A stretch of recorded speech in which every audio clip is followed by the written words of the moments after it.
Hello friends, channel को like share and subscribe ज़रूर करें। स्टोरी है माँ जैसा दुनिया में कोई नहीं।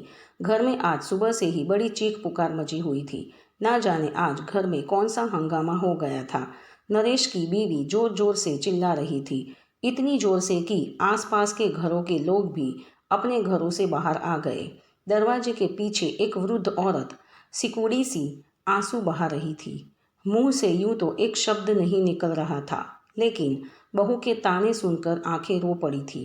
इधर नरेश अपनी बीवी को बार बार समझा रहा था कि माँ ऐसा नहीं कर सकती। दरअसल टेबल पर रखी बहुरानी की कीमती अंगूठी कहीं गुम हो गई थी।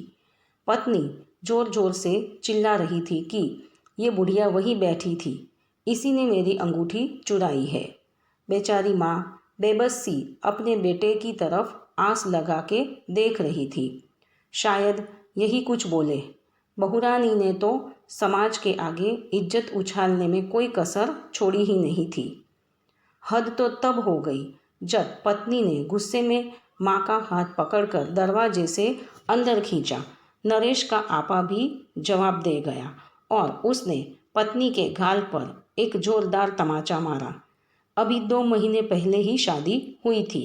पत्नी को वो तमाचा सहन नहीं हुआ। वो गुस्से में पति पर चिल्ला के बोली, तुमको मुझसे ज़्यादा अपनी माँ पर विश्वास है, ऐसा क्यों? नरेश की आंखों से भी अब आंसू निकलने लगे और बोला, जब मैं बहुत छोटा था उसी समय मेरे पिता का देहांत हो गया था। तब मेरी माँ ने दूसरों के घरों में बर्तन मांजकर और झाड़ू लगा लगा कर मुझे पाला। मुझे याद है कि माँ बड़ी मुश्किल से एक वक्त का खाने का इंतज़ाम कर पाती थी और वो खाना भी वो मेरी थाली में परोस देती थी और खुद एक खाली डब्बे को ढककर मुझसे झूठ बोला करती थी कि तू खा ले, मेरी रोटियां इस डब्बे में हैं, जबकि वो डब्बा हमेशा खाली होता था। लेकिन मैं भी जानता था, तो मैं आधी रोटी बचाकर माँ से बोलता था कि मेरा पेट भर गया है और आधी रोटी माँ को खिला दिया करता था।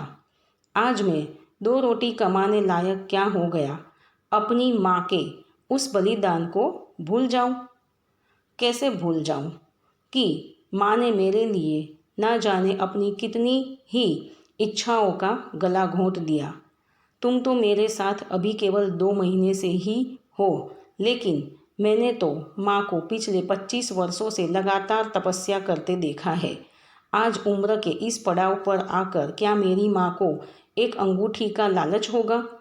अगर अपनी माँ पर शक किया तो भगवान मुझे नरक में भी जगह नहीं देगा। दोस्तों, माँ बाप तो भगवान का रूप होते हैं। धिक्कार है ऐसे लोगों पर जो अपने माँ बाप के बुढ़ापे का सहारा भी नहीं बन सकते। अरे, अपनी औलाद के लिए माँ बाप क्या कुछ कुर्बान नहीं करते। सारा जीवन बच्चों को पाल पोस के बड़ा करते हैं और बदले में मांगते ही क्या हैं? बुढ़ापे में 2 वक्त का खाना और अपने बच्चों का प्यार। क्या हमारे माँ बाप का इतना भी अधिकार नहीं है हम पे? फ्रेंड्स, चैनल को सब्सक्राइब ज़रूर करें।